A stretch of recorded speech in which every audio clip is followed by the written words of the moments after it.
Greetings, everyone in the audience, and welcome to the sixth episode of Close Encounters of the Dragonkind.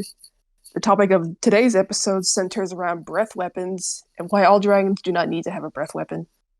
Dragons as a group of beings never need to be placed in strict boxes or categories.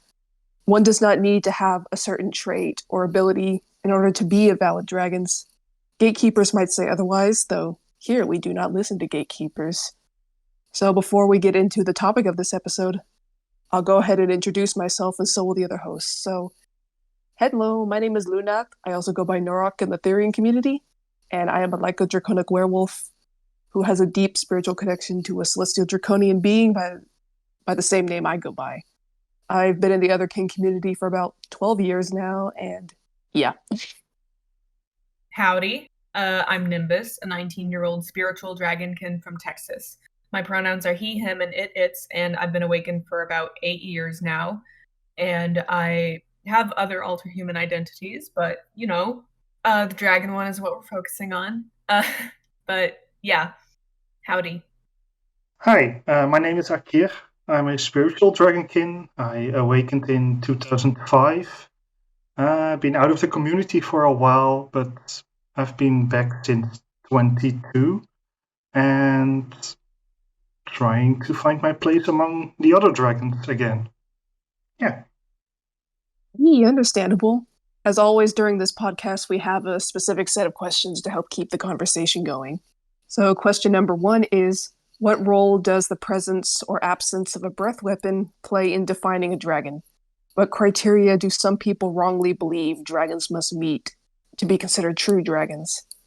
Well, in response to the latter one, there is a lot, sadly. A lot of people say, oh, you need this specific trait to be a dragon, or you need this specific trait to be a dragon, when really that isn't the case. A dragon is a dragon, no matter how different they are from what would be considered a normal dragon, or the normal dragons, quote unquote, are generally considered to be Eastern dragons or Western dragons. So sadly, a lot of gatekeepers think that dragons who are outside of that box or outside of that category aren't true dragons, and it's just a really, really sad thing. Yeah. I know outside of the community, a lot of people think that, oh, dragons need to breathe fire or something like that, but that's just not true, as we're going to discuss in this episode. And in regards to the first question, if you don't mind me talking about it. I don't mind.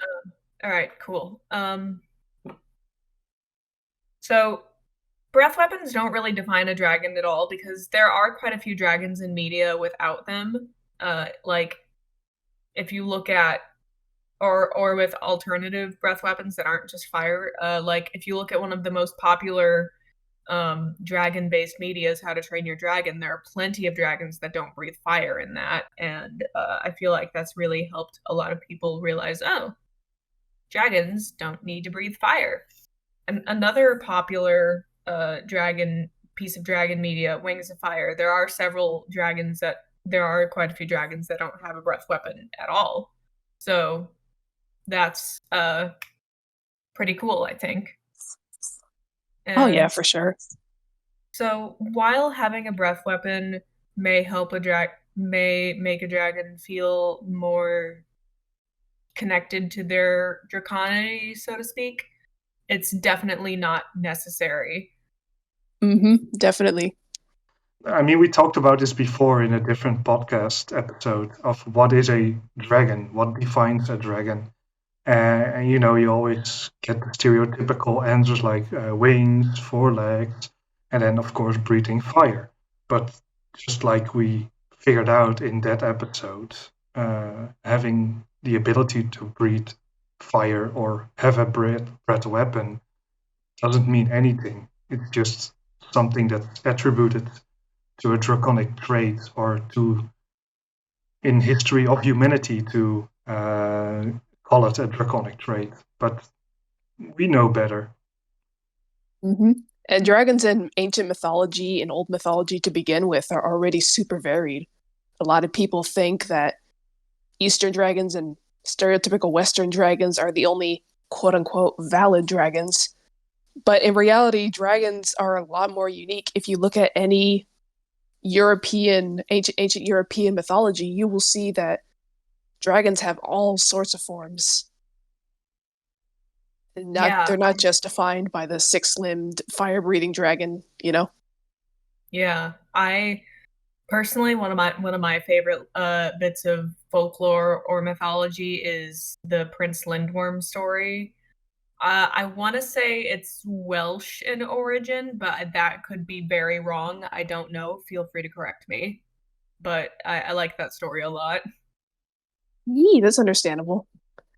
A lot of the dragons in European mythology, actually, I've noticed have a lot of fish-like features. Like They instead do, of yeah. instead of two legs, they have a fish tail or fish scales or gills. A lot of sea monster dragons are very common in European mythology. True, true. So I I never feel saw. Oh, sorry. oh, no, no, go ahead. I was going to say, so I never understood why a lot of people think that the six-limbed fire-breathing Western dragon is the only quote-unquote valid dragon, when in reality, European mythology recognizes all sorts of unique draconic forms as draconic or as dragons. I think this is a little off topic, but I do remember there was a little infographic going around that was like on Tumblr a couple years back about what a quote unquote true dragon looks like. I'm sure you've seen it before. It's like got red, green, and yellow colors, and it's got like Western dragons, Eastern dragon, lindworms, that sort of stuff. And there was a lot there wyverns or wyverns, and there was a bunch of discourse on which of those was a true dragon. And I remember, and I was just like, this is stupid. We're all dragons. Just and people were citing that to like exclude dragons, and I'm just like, why not just call them different types of dragons? Because they're all technically dragons. So, The only thing that confuses my being about the infographic is how they include Quetzalcoatl.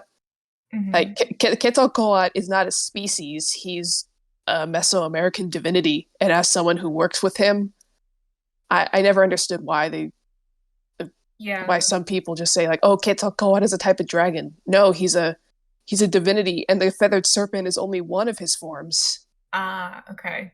Interesting. Quetzalcoatl usually takes the form of a humanoid being with a general sacred Mesoamerican regalia and outfit, Oh, and cool. he often has a very distinctive red beak mask. But Cool. yeah, the feathered serpent's only one of his forms. Oh, interesting. One of these days, I'm gonna have to sit down and research Mesoamerican mythology because it's so cool. It is. There's a really good video. It's an animated version of the creation of the Five Sons myth, Is it by and Overly Sarcastic Productions? it's from the 1990s. I'll link the Oh, video okay. in the spire, but Awesome. Thank you. it's a really good rundown of the creation myth of Mesoamerican culture. It also showcases a lot of the forms that Quetzalcoatl takes. Of Awesome. Thank you. course. Sounds really cool. Yeah, yeah. I'm looking forward to watch that. Yeah. To get back on track for a minute. Yeah, apologies for getting off topic. No problem. Um, the Oh, the yes. thing with breath weapons, or actually how how we see it so much as a dragon, a stereotypical dragon having a breath weapon, is of course that it's being used a lot in media and in literature. I mean, if you look back on Smaug in The Hobbit or in every D&D story ever, the dragon will have a breath weapon. Yeah. And it has to come from somewhere, and of course it's really cool, but it it's only a small part of defining a dragon. And it doesn't have to be a part of defining a dragon, I think. Yeah. I feel like in the past 200 to 200 years is when those common dragon stereotypes really popped up, like, oh, all Western dragons need to breathe fire and have six limbs, or oh, all Eastern dragons need to be wise. You know, I feel like that only happened in the past 200 years because when you look at more ancient mythology and stories, dragons are way more varied. Yeah, yeah. I mean, I'm a Western dragon. I don't have a breath weapon. Does that make me not a Western dragon? Yeah, like there's like if it looks like a duck, it walks like a duck, it quacks like a duck, it's probably a fucking duck, you know? Yeah. And even if the duck doesn't quack, it can still be a duck, you know? Yeah. Now, I am a fairly stereotypical Western dragon, four legs, two wings, uh, breathes fire, but like in my memories, we had a variety of dragons who were not that. In fact, my mate was a wyvern who breathed sort of smoke. So Interesting. yeah, there is a wide variety of what a dragon could have been in the in my world, but generally we had generally dragons. Sorry, I'm getting off topic. It's all right. No need to worry.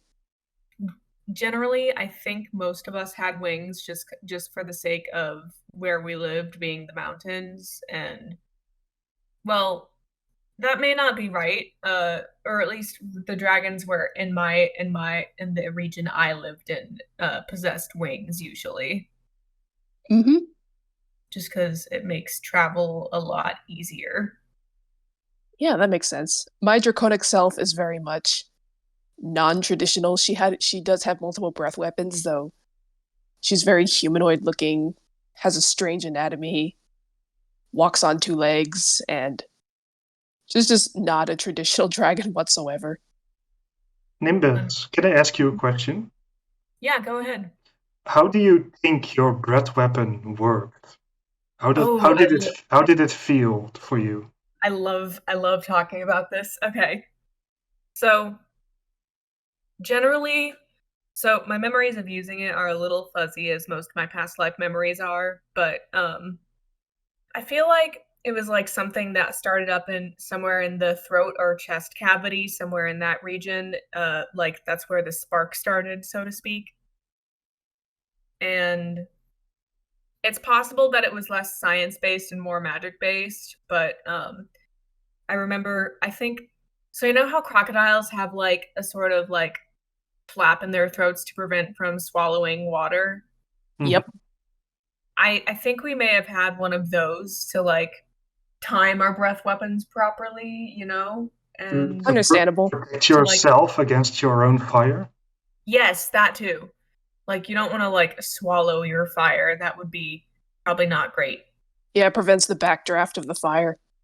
Yeah. Uh yeah, that wording specifically, it's from it I the Dragon documentary. Yes, that's what I was referring to. I love that Yes, documentary. I watched it and I'm like, this feels really familiar.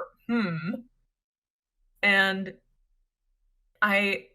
for us personally, I think I know I was able to like breathe smoke as well, but not like just smoke. It's like it's complicated. Like it's hard to put into words. Like there needs to be fire for there to be smoke, unlike my mate where she could just make smoke, you know?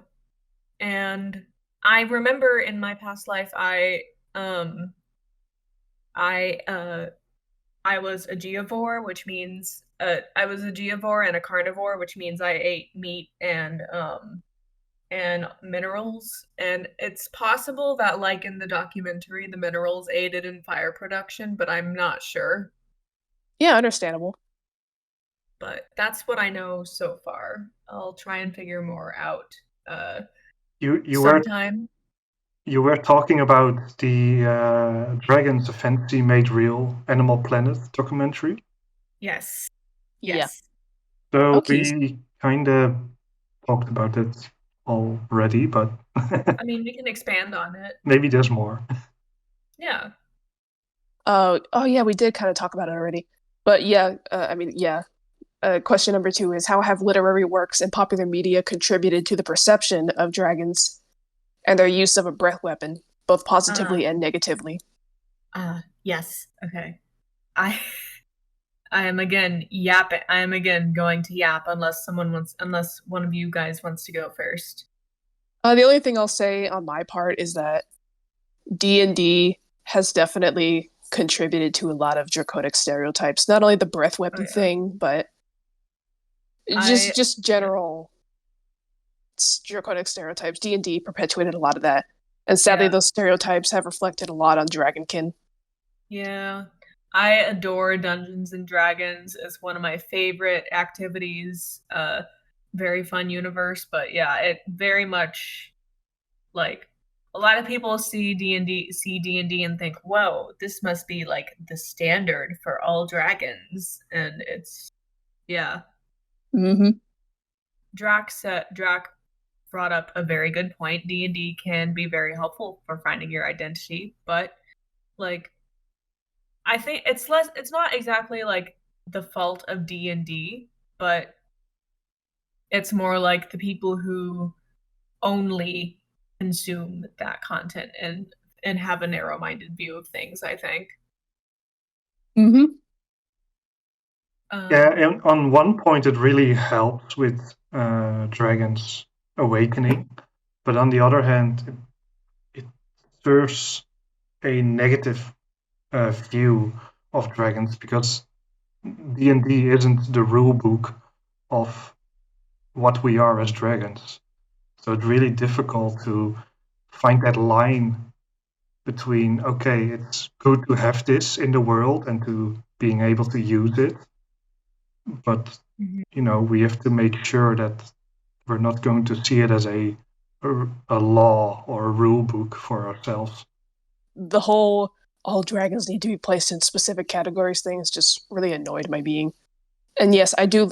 D&D is very interesting to my being, and yes, D&D has helped a lot of dragonkin or dragonkind awaken. Though at the same, it's a double-edged sword thing. On one hand, it's a great source of inspiration for dragon lovers and dragonkin, helps dragonkin awaken. Though at the same time, it's also helped perpetuate a lot of closed-minded draconic stereotypes that unfortunately rubs off on the dragonkind community and, well, dragons as a whole.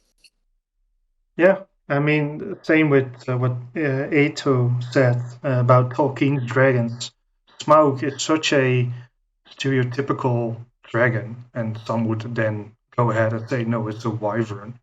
But I remember that discourse. yeah, yeah, but it's funny how Smaug has a fire breath weapon, so that already strengthens the stereotypical point of view of a typical dragon. Mm-hmm. I mentioned this previously, but Wings of Fire, I feel it.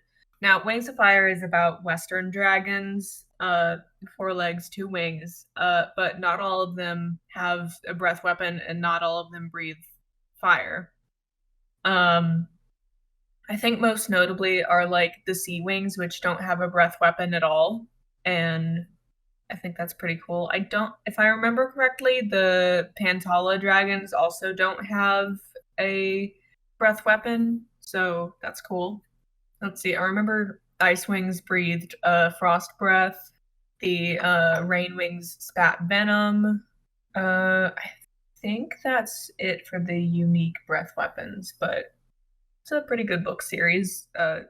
Helped me realize that I am a dragon, I think. So, Mm-hmm. That's fair. We can move on to the third question if we want. alrighty. Okay, so question number 3 is: are there dragons in fiction or mythology that are celebrated or revered despite lacking the traditional breath weapon that is so often used? Uh, I can't think of one personally, at least in this moment. So he does technically have a breath weapon, but it's not the standard. I know a Toothless is pretty popular, and he doesn't breathe fire.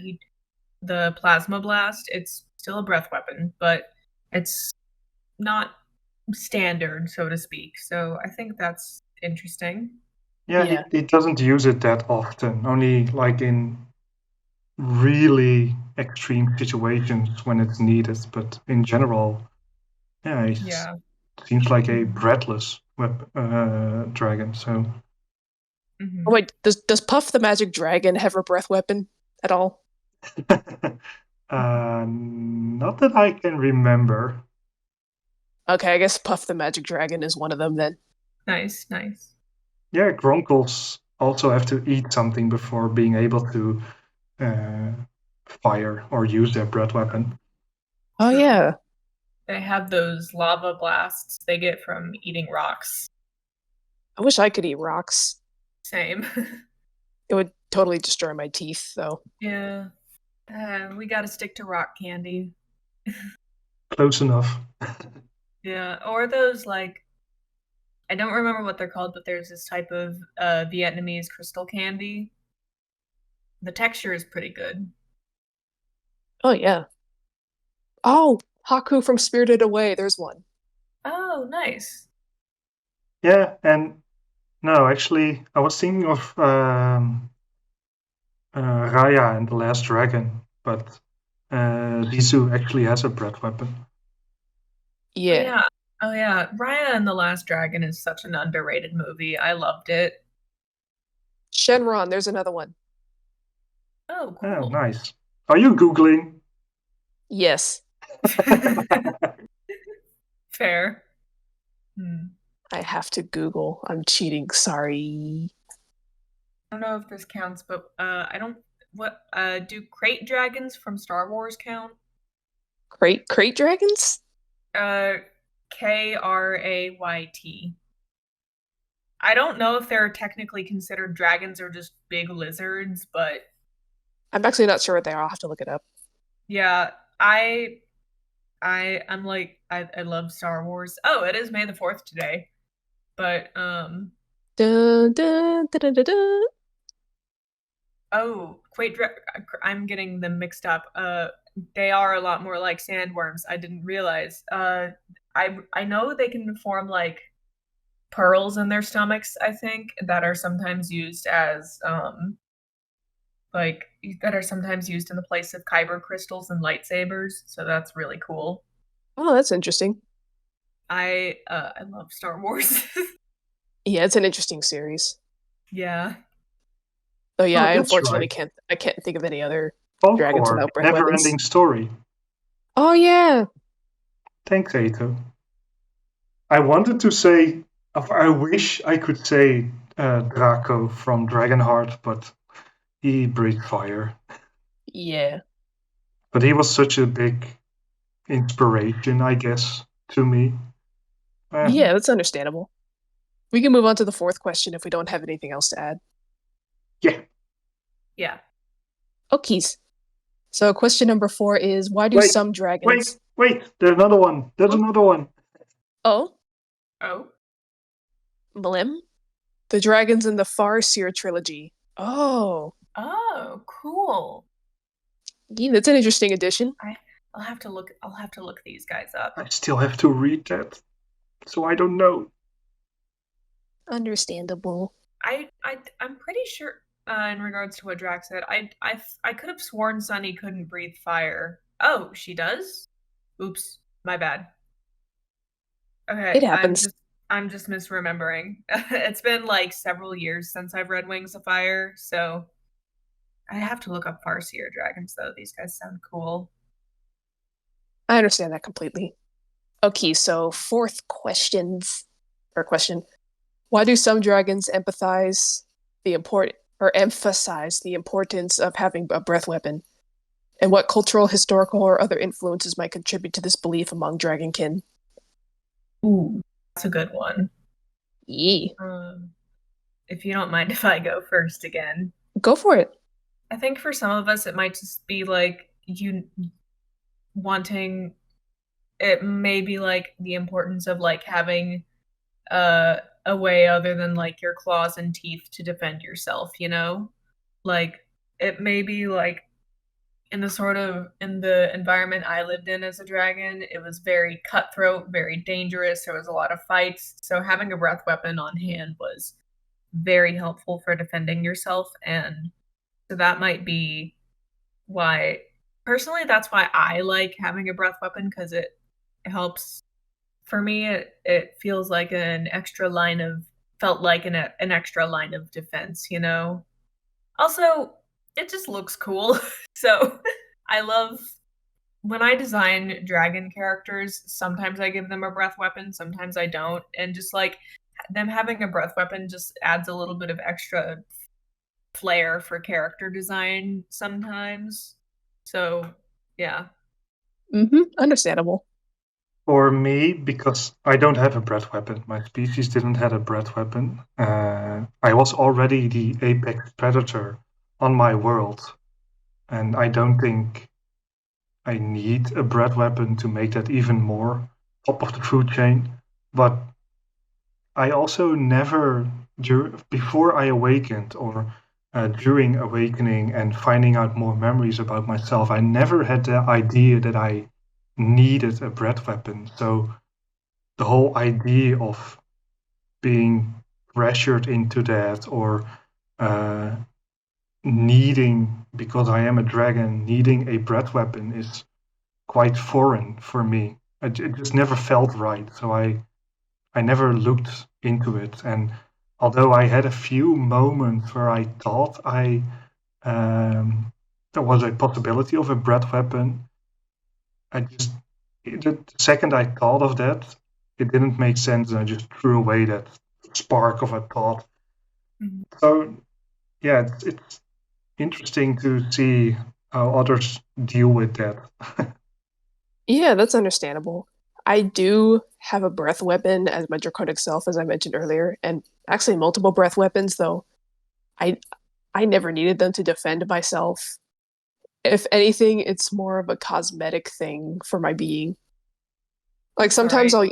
it's okay. Sometimes I'll use them in mock fights, or sometimes I'll use them as, well, yeah, in mock fights, or just to be like really dumb because my true draconian self gets into a lot of absolutely ridiculous shenanigans. So, Fair. so yeah, that's really all the my breath weapon literally serves zero purpose. Like there is like generally there's like no need for my being to have a breath weapon, though I have it anyway. So, Fair. and hello, Drac. Hello, Drac. Meow. Oh, wait, Meow. that was my wrong greeting. Yippee. Fun. I wish I could do the like the purr slash R rolling thing, but I've tried and I can't. Understandable. It's difficult at times. Yeah. Yeah, I'm pretty sure I can only do it because I have my tonsils out. Makes my Uh makes my soft palate a little bit more vibratey. gotcha. Ah. Did you want to introduce yourself for the podcast? No, I'll just purr. No, so I'm Drachmanka. Yeah. Hello. I But definitely don't know who you are. yeah, I apparently cannot words right now for some reason about myself. But I did not have a true breath weapon as a dragon. Even though some members of my species did, I was not one of them. But I did have this acid spray that I could produce. It wasn't a true breath weapon because, well, I couldn't do it on command mostly, and it wasn't anything like magical or, you know, and I could only use it basically as a last defense. So, like, I couldn't just get mad at you and spit acid at you. I wasn't that kind of dragon. Like I Understandable. like I Yeah, mentioned in fair. the comments earlier that like D&D black dragons, they could spit acid on command. And for a time I thought I could too because it sounded right to me being able to spit acid. And so I just kind of went with that. But later, actually quite recently, only about a year ago, I realized that it was completely involuntary. And part of the reason for it was the organ in my body that produced the acid was sort of like a second stomach.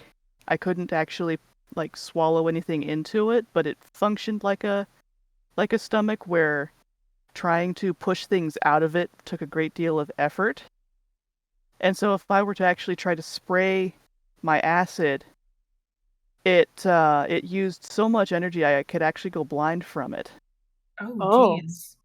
And so using it was very much a last resort, because after using it, I would be fairly defenseless and possibly blind.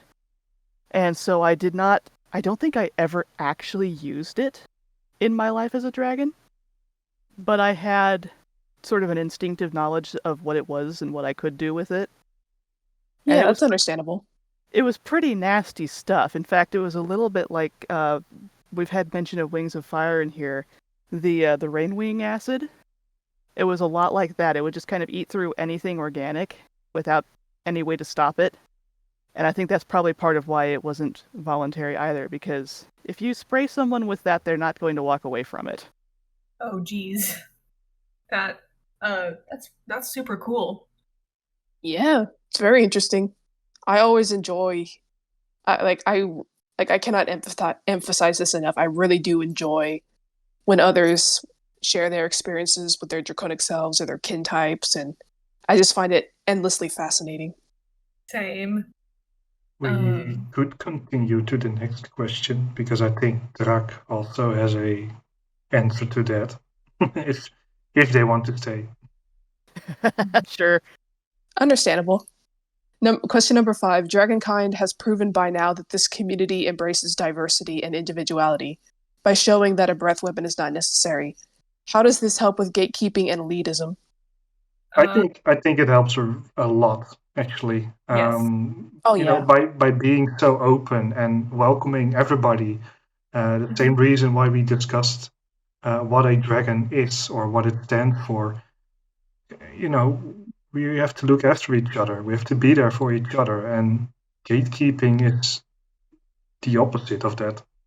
For sure, yeah.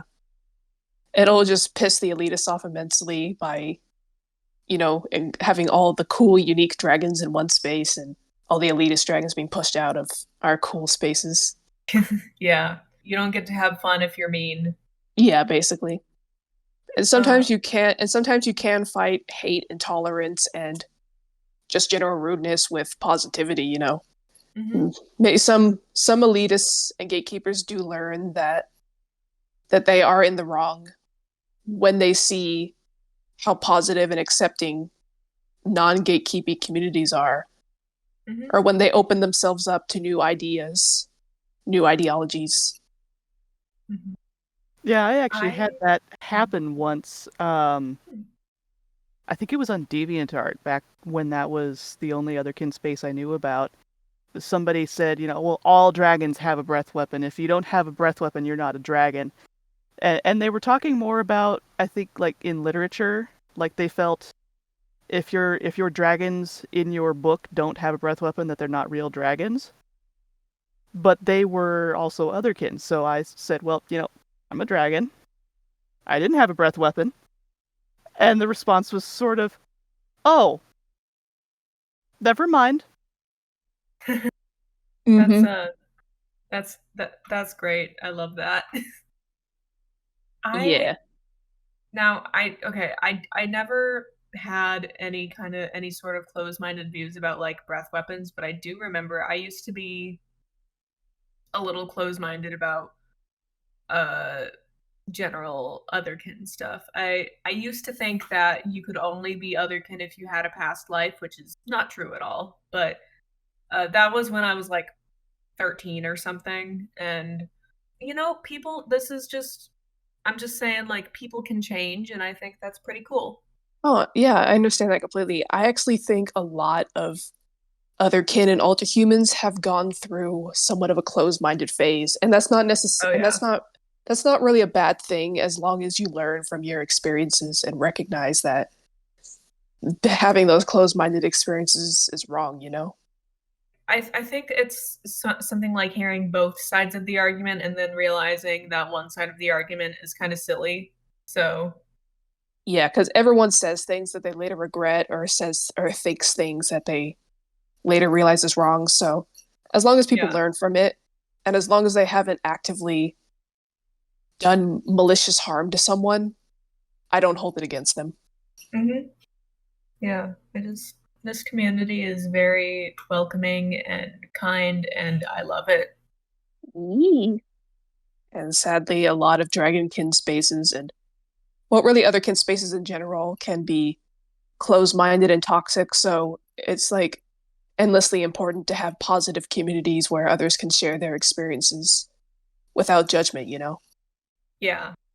Do any of the other speakers have anything to add to this one? Do I have anything to add? No, not really. I think you all said it perfectly well. Okay, understandable. Drac, do you have anything else to add? No, I think I kind of said my piece. Okay. Okay, so we'll move on to the next question. Question number 6. For everyone with a breath weapon and who knows a bit about their own species, what do you think has influenced the evolution or development of the breath weapon you have / had as a dragon? Location you lived in required you to have it. Other species that threatened you. Is your breath weapon to be used for good? For my being, my breath weapon serves absolutely no purpose. It's literally a cosmetic thing, so I can't really add to that. Oh, a breath. Honestly, Oh, go ahead. I was just gonna say, honestly, what more do you need? What more do you need than to look cool? Understandable. Wow, I'm offended. No, I'm being silly. I know. We I know mean, all dragons love to look cool. Oh yeah. That's the one thing that all dragons have in common. Well, I can look cool without a breath weapon, so there. Exactly. Exactly. Genuine Look fact. cool. All Breath weapon dragons are not cool. required. Yes.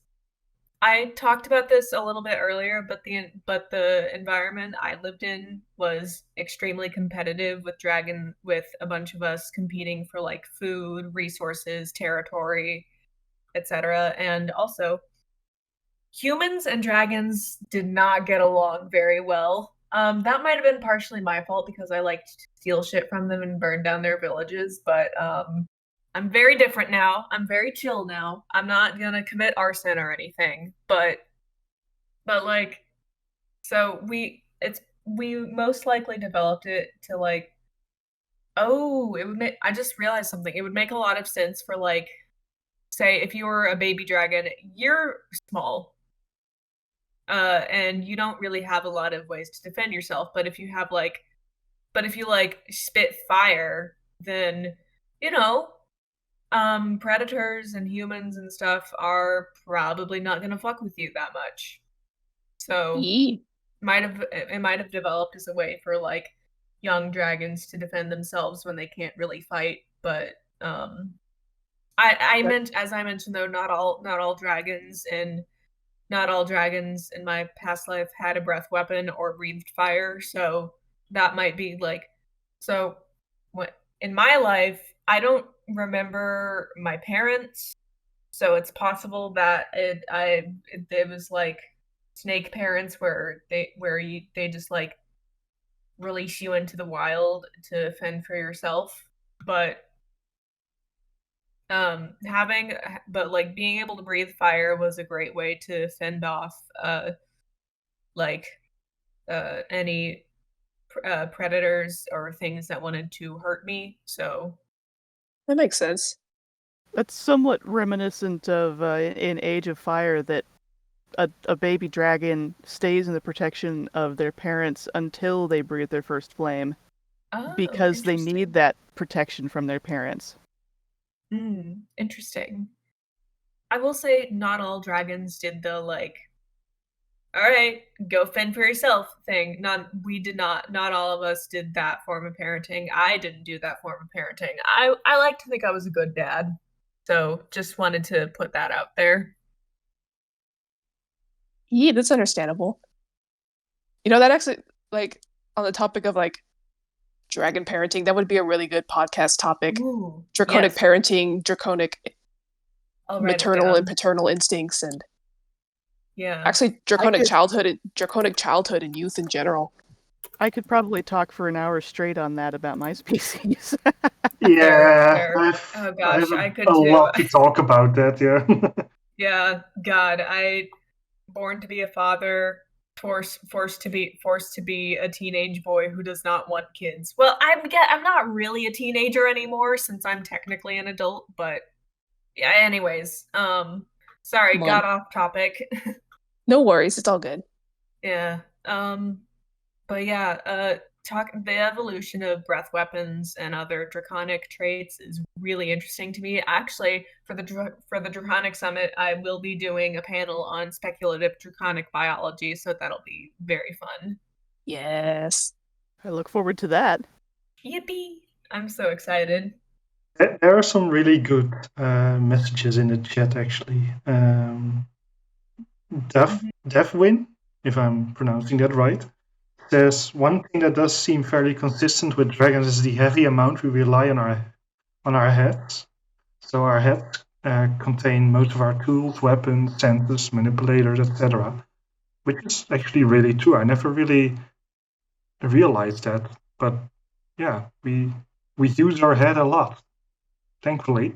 I wonder if that's part of why so many dragons have a long neck, so that the head can be where it needs to be at any given moment. Yeah, maybe. Makes Yeah, sense. that's an interesting thought. Sorry, you just gave me a very funny mental image. Imagine dragon, right? But their head works like a chicken head. Oh no! It's like no matter how you move the dragon, the head stays in the same place. And then while flying, the whole body moves except the head. That's very silly. Yee. Should we move on to the next question? Yeah. Okay, so question number 7. Question for the non-breath weapon dragons. What are some alternative abilities or characteristics that dragons may possess besides a breath weapon? Think of claws, fangs, spikes, magic, or anything else besides a breath weapon. I can't answer this question since I have a breath weapon, so... Yeah, neither can I. Yay! Yay! Black dragon time! Oh yeah. Mlim. Best dragon time. Real. No, alternative abilities or characteristics I had possessed. I mean, I had my claws, I had my fangs. I didn't have any magic or spikes or anything else. I did I did have a long tail that we could use as a species to either protect ourselves, more like using it as a whip. But besides that, claws and teeth were plenty. We could swoop from the air, from above to our prey and everything. And, being able to fly already gave us an advantage. We didn't really need a breath weapon. So, yeah. I think from my perspective of coming from a species where some members had a breath weapon and others didn't, one of the big differences between us was the way we approached situations. Was those with a breath weapon were a little more brash because they had another way of getting out of a potentially dangerous situation. Whereas those of us who didn't, we were more strategic, more cautious, always were aware of like exit points and things we could use as a shield or a secondary weapon. Because when you can't just breathe fire at your problems, you have to be more prepared to get out of the way of your enemies or to think on your feet in a combat situation. Because, if somebody pins your head, for example, well, now you're in trouble because you can't use your teeth, you can't use your horns, and you're kind of stuck beating at them with your wings and tail. So you're more cautious, more defensive in thinking than a dragon that can freeze their enemies solid or burn the house down if they have to get away. Makes sense. Yeah, Devwin actually made a good point that I forgot. Low light or long range vision eyes. Our sight was really good, even in the dark. But also being able to hear very well, even while in flight, was something that we used a lot to locate others or locate a prey or any threat. So that also helped a lot in not needing a breath weapon. Yee. Yeah. Sorry. Sorry, I just saw the image of the gator in chat and it very silly. Big gator fan. Love those silly guys. Gators Yeah, are cool beans. They are. It is actually interesting seeing the gator with its mouth bound shut is slightly uncomfortable, even though I don't have a breath weapon. Yeah, fair. What happens if a dragon with a breath weapon breathes their weapon while their mouth is closed? Ooh, I don't think that would be very pleasant. But it Does it just come come out out. their nose? Yeah, that's I what I was gonna think say. it would probably be like that uncomfortable feeling of like soda coming out of your nose when you know. Oh, that's one of my complaints about How to Train Your Dragon. In order to breathe fire, you'd probably need to be like fairly fireproof on the inside, in order for that to happen. So I don't get it, but yeah, Completely understandable. yeah. Like, ooh, there is also this is so I have this homebrew dragon species that I made myself, and the way their fire breath works is they don't really breathe fire. The gas they exhale just happens to be flammable, and some of them hold up like lighters to their mouths in order to make a homemade flamethrower. That's like how that works for them. On the before we move on the topic of not having a breath weapon, since we talked about it on the previous question, um, my hatchlings would actually stay with me for a bit, but once they were old enough to fend for themselves, they would actually be more or less tossed out into nature. But they stayed to the ground mostly, or in the trees, at least not out open in the sky to protect themselves.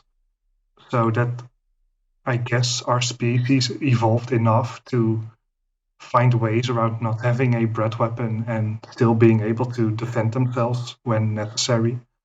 Hmm. No matter how small or how big we were. Mm-hmm. Kind of reminds me of how like um crocodilians raise their young. Oh yes, they kind of keep an eye on them, but let them do their own thing. Yeah. Yeah. As long as they didn't jump off the cliff before they could fly, I was fine with whatever.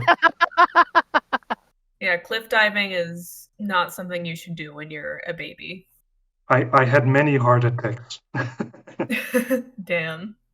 Yeah, for my Understandable. species, we're basically born with the flight instinct, but we're not able to fly until we're almost fully grown. So we Oh. also have the problem of keep the baby dragons away from cliffs. Yeah, fair. Understandable. My draconic self actually didn't have a childhood. She was never a child. She was like just kind of like a fluke of nature, You where just she like just, spawned into existence. yeah, and spawned into existence as an adult. So A wild Nunath has appeared. Oh, cool. yes, Yeah, yeah. It's I like just, you logged on to the Minecraft server for the first time. yep, it just glitched into existence. Yeah, So no childhood for this draconic being. fair. Aw. It was all good though. At least I was able to drink alcohol. Nice. Oh, that solves everything. First day of Oh life, yeah, drink alcohol. yeah. Looks like we have one more question. Should we move on Yeah. to that one, or Yeah. Before we get too far off topic. Yeah. understandable? Okay, the last question, number 8. In what ways do you use the knowledge or lack of having a breath weapon to be a reflection of your personality, temperament, or lifestyle on this planet? Ooh, that is a very good one. Ooh. Hmm. Though Am cannot answer, so I guess I could contribute something.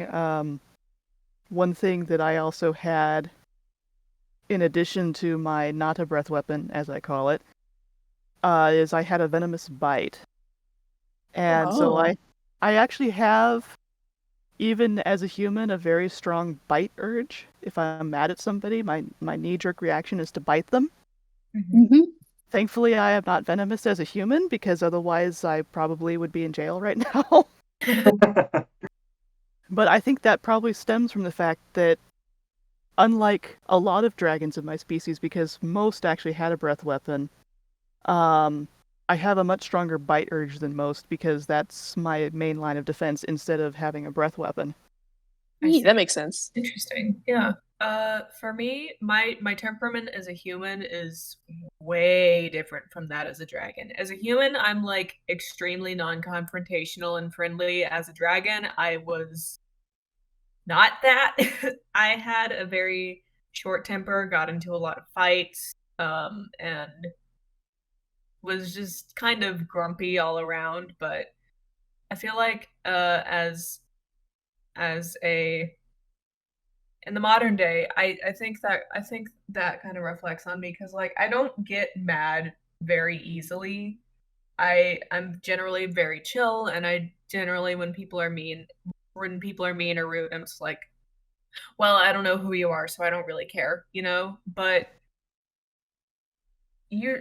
when I do get mad at people, it's just like I feel like my temperament as a dragon kind of rubs off in that moment because then I'm like I have and then I'm how do I put this in a way that doesn't make me sound like a murderer? I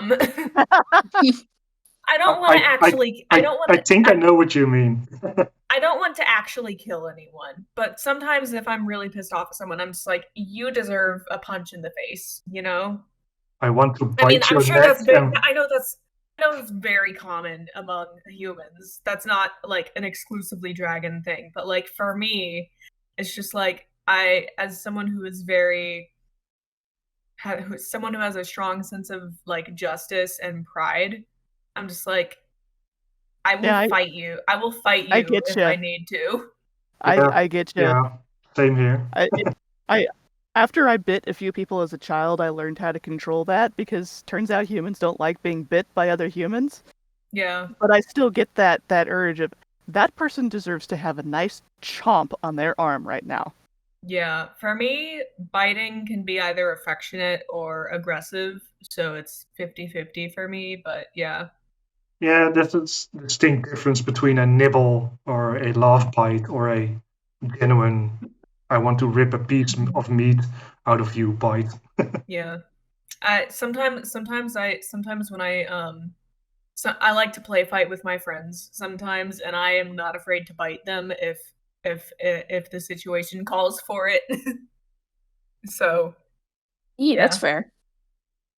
I You don't think my lack of a breath weapon reflects in any way here. Not in such a way that I would pinpoint it to that certain thing.